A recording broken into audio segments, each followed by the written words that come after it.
नमस्कार दोस्तों, आज हमारे साथ मौजूद हैं फरीदाबाद शहर के मशहूर उद्योगपति और समाज सेवी व RWA सेक्टर 16A के प्रधान संत गोपाल गुप्ता जी। हम उनसे ही जानेंगे कि फरीदाबाद में इस समय जो है तकरीबन हरियाणा सरकार की अगर बात करें तो जो है करीब 3 साल होने को आए, किस तरह के विकास कार्य हो रहे हैं उनसे ही जानेंगे। संत गोपाल जी नमस्कार। सर, हरियाणा सरकार को करीब 3 साल होने को आए, किस तरीके से अगर हम फरीदाबाद की बात करें तो आप देखते हैं विकास कार्यों को? आप देख रहे हैं कि जब से हरियाणा सरकार बनी है 3 साल हो गए, और 3 साल पहले भी 5 साल का इन्होंने अपना कार्यकाल पूरा किया।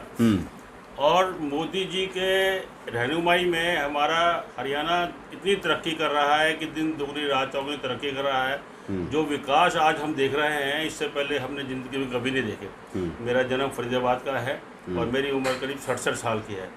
मैंने इससे पहले इतना विकास कभी देखे नहीं, क्योंकि जहाँ भी देखेंगे आप चारों तरफ सड़कों का विकास हो रहा है, सड़कों की मरम्मत हो रही है, सड़कों की जितनी भी सड़कें हैं टूटी हुई हैं उनकी मरम्मत होकर नई सड़कें बन रही हैं।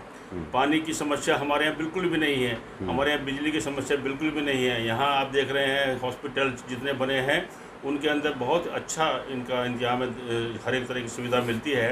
तो मैं कहता हूँ हरियाणा आज चहुमुखी विकास के ऊपर है, और इसके लिए हमारी भारतीय जनता पार्टी सरकार ही इसके लिए हम उसको बधाई देते हैं। और उन्होंने हमारे फरीदाबाद के और हरियाणा के विकास के लिए बहुत सुंदर काम किया। संत गोपाल जी, आप कह रहे हो कि बहुत ज़्यादा विकास हो रहा है, सड़कें बन रही हैं, लेकिन लोग तो कह रहे हैं कि सड़कें खोद के रख दी, आप कह रहे हो विकास हुए हैं। देखिए, जो काम होगा उसके लिए थोड़ा बहुत तो हमें कठिनाई परेशानी झेलनी पड़ेगी।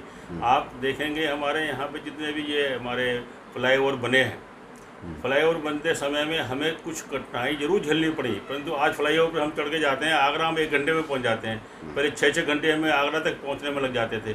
दिल्ली हमारे पहुँचने में हमारे को, अगर हम देखें पिछले अपने इतिहास को देखें तो बदरपुर में इतना जाम लगता था कि हमारे दिल्ली पहुंचने के लिए समझ लो कि हमारे को ये समझ लो कि एक तरह से 6-6 घंटे का हमारे को जाम में झेलना पड़ता था। मेरा गुड़गांव के अंदर पढ़ाई हुई थी, और जब पढ़ाई में करता था सन 74 की बात है कि वहाँ पर एक फ्लाईओवर तो था ही नहीं, फिर रेलवे फाटक था। रेलवे फाटक को पार करने के लिए 3-3, 4-4 घंटे हमें बदरपुर फाटक पर खड़ा रहना पड़ता था। फिर कई बार तो हमारे को कॉलेज पहुँचने में लेट होते थे, फिर कॉलेज नहीं पहुँचते थे तो फिर हम अल्टीमेटली क्या करते, वहाँ पे क्लास छोड़नी पड़ती है हमारे को। आज हम देखेंगे गुड़गांव पहुँचना हो या दिल्ली पहुँचना हो या पलवल पहुँचना हो या आगरा पहुँचना हो, इवन आप देखेंगे अब मजावली का पुल बनने के बाद में नोएडा की दूरी हमारे फरीदाबाद से मात्र 1-आधे घंटे की रह जाएगी। एक बात और देखेंगे आप, यहाँ एक बहुत बड़ा एक हमारा एयरपोर्ट बनने जा रहा है जिसको बोलते हैं जेवर एयरपोर्ट। जेवर एयरपोर्ट भी एक इंटरनेशनल इतना बड़ा एयरपोर्ट होगा कि जिसमें पहुँचने के लिए हमें मात्र 1 घंटा लगेगा। इसी तरह से हमारे सरकार ने हरियाणा के अंदर एक हिसार के अंदर इंटरनेशनल एयरपोर्ट बनाने की स्कीम बनाई है, और वो तकरीबन तैयार हो चुका है, उसके लिए अनाउंसमेंट हो चुकी है। उसका नाम महाराजा अग्रसेन हॉस्पिटल रखा गया है। हम उसको भी सरकार को बहुत बहुत बधाई देते हैं। हम पीछे आप लोग सीएम साहब से भी मिलकर आए? साहब से मिलकर आए थे, तो सीएम साहब ने बड़ी खुशी से बताया कि ये अकेला एयरपोर्ट ही नहीं, पूरा एरो सिटी बनेगा पूरा, वहाँ पे एरो सिटी के साथ। तो उन्होंने जो महाराजा अग्रसेन जी के नाम से उसको रखा, इसको कितनी बड़ी बात मानते हैं? ये मैं बहुत बड़ी उपलब्धि मानता हूँ, क्योंकि महाराजा अग्रसेन हमारे हरियाणा ही नहीं क्योंकि हरियाणा की जो राजनीति रही है वो जाटों के इर्द गिर्द रही है। मैं मानता हूँ ये हमारे अकेले जाटों के नेता नहीं थे, हमारे अग्रवालों के नेता नहीं थे, ये तो हमारे 36 बिरादरी, ये 36 बिरादरी के नेता थे। और इन्होंने जो विकास का काम किया उस समय में हमारे महाराजा अग्रसेन का आपका इतिहास देखेंगे तो महाराजा अग्रसेन क्षत्रिय थे, क्षत्रिय वंश से थे। उन्होंने अपना धर्म परिवर्तन क्यों किया? वो अहिंसावादी हो गए। अहिंसावादी होने के साथ साथ उन्होंने हिंसा के लिए विरोध किया, तो उनका ये एक शर्त रखी गई कि अगर आप अहिंसावादी होगे तो आपको क्षत्रिय धर्म छोड़ना पड़ेगा। तो महाराजा अग्रसेन ने क्षत्रिय धर्म इसलिए छोड़ा कि हमारे जो हिंसा होती थी हर एक कार्य में, शुभ कार्य में, उसको त्याग करके उन्होंने अहिंसा का पद संभाला। और आज वो अहिंसा का पाठ हमारे ऐश्वर्य समाज के अंदर है। जब उनका राज्य था, उसके राज्य में कोई भी आता था उसमें 1 ईंट 1 रुपया का हमारा चलन था। 1 ईंट रुपये का मतलब यह है कि कोई भी आदमी बाहर से आता था, कोई उसके लिए जात बिरादरी का कोई मतलब ही नहीं था, उसको 1-1 रुपया सब लोग इकट्ठा करके देते थे और 1-1 ईंट देते थे। उससे क्या होता था कि हमारे जो भी आदमी आगंतुक आता था उसको अपने कार्य करने के लिए पैसे मिल जाते थे और उसको अपने रहने के लिए मकान मिल जाता था। इस तरह इस विकास के लिए मैं कहता हूँ कि बहुत बड़ा उपलब्धि थी। महाराजा अग्रसेन जी का एक एक समाजवादी का जो नारा था, एक एक एक रुपया का, वो पूरे संत गोपाल जी, इस समय जो है लोग कह रहे हैं इतने भ्रष्टाचार चरम सीमा पर पहुंच गई है। लोगों को पहले जो है काम 10,000 में हो जाता था दे करके, वही अब काम जो है डबल 20,000 में हो रहा है। भ्रष्टाचार चरम पे, आप कह रहे हैं कि विकास कार्य हो रहे हैं ईमानदारी के साथ। भ्रष्टाचार कौन सी सरकार में नहीं रहा, आप ये बताइए। मैं आपको भ्रष्टाचार की बताएं कि एक बार हमारे यहाँ पे भ्रष्टाचार जब हुआ, हरियाणा में फरीदाबाद में जब भ्रष्टाचार हुआ, तो उसके लिए भ्रष्टाचार की पोल खोलने के लिए हमारे नेताओं ने उनकी एक जांच कमेटी बिठाई, और जांच कमेटी के साथ साथ उसकी जांच इतनी ज़बरदस्त चल रही है कि उनको आज सबको जेल में डाल दिया गया है। कभी पहली सरकार ने किसी ने जेल में डाला किसी को? अब ये बताइए कि भ्रष्टाचार कब नहीं हुआ। भ्रष्टाचार तो हमारे यहाँ पे भ्रष्टाचार की तो एक तरह से एक बहुत बड़ी कुरीति चली आ रही है, उसको दूर करने के लिए हमें समय लगेगा। और मैं कहता हूँ सरकार अगर चाहेगी तो समय होते हुए ये भ्रष्टाचार का मूल निवास हो जाएगा। हमारे मोदी जी, मनोहर लाल खट्टर जी, भारतीय जनता पार्टी सरकार इसके लिए पूरी तरह से अपने पूरे जोर शोर के साथ इसमें लगी हुई है। आप जब देखेंगे अपना यहाँ के किसान कितना खुशहाल है। हर एक किसान का जो मंडी के अंदर माल आता है वो पहले आने से पहले ही बिक जाता है। क्यों बिक जाता है?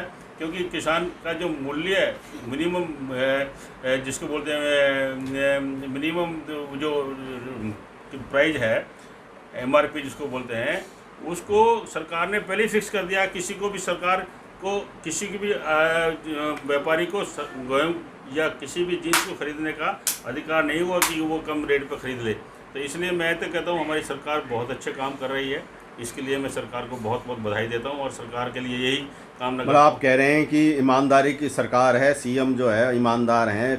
लेकिन हमारे यहाँ के CM भी ईमानदार हैं। हमारे यहाँ के जितने भी मेंबर ऑफ पार्लियामेंट हैं, हमारे विधायक हैं, हमारे मेंबर ऑफ पार्लियामेंट आदरणीय श्री कृष्णपाल, माननीय श्री कृष्णपाल जी गुर्जर, वो दिन रात लगे रहते हैं। अभी आपने देखा होगा कि उन्हें स्वच्छता अभियान के अंदर उन्होंने एक बहुत बड़ा बीड़ा उठाया और खुद झाड़ू लगा रहे हैं, खुद कूड़ा उठा रहे हैं। ये क्या शो करता है? ये जनता के बीच में आदमी पहुंचने के बाद अपने आप ये एक ऐसे नेता हैं कि कभी स्कूटी लेके नहीं चलते। हमारे फरीदाबाद में बैठे हैं, ये भगवान कृष्ण की ब्रजभूमि का क्षेत्र है, और ब्रजभूमि क्षेत्र में मैं कहता हूँ कि भगवान कृष्ण का ही हमारे ऊपर एक तरह से परोपकार है, उनका ही हमारे पास। तो आप तो मतलब कृष्णपाल गुर्जर को भगवान कृष्ण बना रहे हो? मैं तो उनका भगवान कृष्ण का रूप मानता हूँ उनको। और यहाँ पे हमारे जो कृष्ण जी हैं वो हमारे ऊपर बड़ी कृपा मतलब कृष्ण भगवान की तरह चक्कर चला रहे हैं? चक्कर चला रहे हैं। चक्कर चला रहे हैं? चक्कर नहीं, चक्कर की तरह वो मैं कहता हूँ कि वो इतना यहाँ पे परोपकार कर रहे हैं कृष्ण की तरह। क्योंकि जैसे कृष्ण जी ने जब एक बार गोवर्धन पर्वत को उठाया था एक उंगली पर, तो वो क्या था, वो कभी भी किसी को घमंड आ जाता है, तो इंद्र को घमंड आ गया था। मतलब संत गोपाल गुप्ता जी कृष्णपाल जी को कृष्ण की उपाधि दे रहे हैं। मैं तो इसके लिए हमेशा ये कहता रहा हूँ, हमेशा, और आज नहीं पहले से हमेशा। कभी आप देखेंगे हमने अपने अग्रवाल समाज के, आप देख रहे हैं कि हमारे यहाँ पे जो चित्र लग रहा है अभिनंदन समारोह, और इस समारोह के अंदर कृष्ण गुर्जर जी हमारे मुख्य अतिथि थे। हमने कभी जात बिरादरी का कभी नारा नहीं लगाया कि हमारे अग्रवाल समाज की धर्मशाला है तो इसमें अग्रवाल समाज के लोगों को ही सम्मान किया जाएगा, अग्रवाल समाज के लोगों को बुलाया जाएगा। ऐसा कुछ नहीं है। हमारे यहाँ तो कोई भी आदमी जो अच्छा कार्य करता है उसको सम्मान किया। हमारे आदरणीय श्री नरेंद्र गुप्ता जी हैं, श्री दीपक जी मंगला हैं, और हमारे सीमा जी तिरखा हैं हमारी, और हमारे साथ में नयन पाल जी वो हैं जो रावत हैं, वो भी MLA हैं। जितने भी MLA हमारे यहाँ उस समय जीत के आए, हमने सबका सम्मान किया, और सम्मान के साथ साथ उनको ये भगवान से उनके लिए ऐसी कामना की कि भगवान इनको खूब लंबी उम्र दे और खूब। गोपाल जी चलिए ये तो सारी चीज़ें ठीक हैं, लेकिन शहर की जो सड़कें खुदी हुई हैं लोग उससे बड़े। इसके लिए मैं आपको एक बात छोटी सी कह दूं, मैंने एक बार पीछे एक इंटरव्यू में इसके लिए विरोध किया था कि हमारे आदरणीय श्री नरेंद्र गुप्ता जी जिन्होंने कुछ कार्यों में हमारे लिए सहयोग नहीं किया, मैंने उनके लिए थोड़ी बातें मेरे मुँह से गलती से निकल गई, और मैं उसके लिए एक तरह से अपनी बातों को वापस लेता हूँ।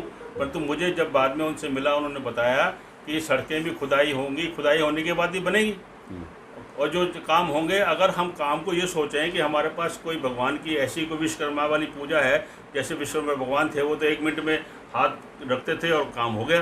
परंतु यहाँ तो नरेंद्र जी ने मुझे बताया कि भाई ऐसा कुछ नहीं है। हम चाहते हैं कि काम ऐसा पक्का हो जाए कि जब आने वाली पीढ़ी, मतलब आप कह रहे हो कि ठोस काम हो रहा है इसलिए थोड़ा सा टाइम समय लग रहा है। इसलिए नरेंद्र गुप्ता जी की जो मेरे बारे में, मैंने उनके बारे में कुछ कहा, तो उसके लिए मैं उसको शब्दों को वापस लेता हूँ, और किसी माध्यम से वो निकल गया था। तो मैं इनके लिए फिर से यही प्रार्थना करता हूँ कि सब भगवान सबको सद्बुद्धि दे और इनको खूब लंबी उम्र दे और इनको हिम्मत दे, शक्ति दे, भक्ति दे और खूब शहर का विकास करे, हरियाणा का विकास करे, पूरे भारत का विकास करे। ठीक है जी।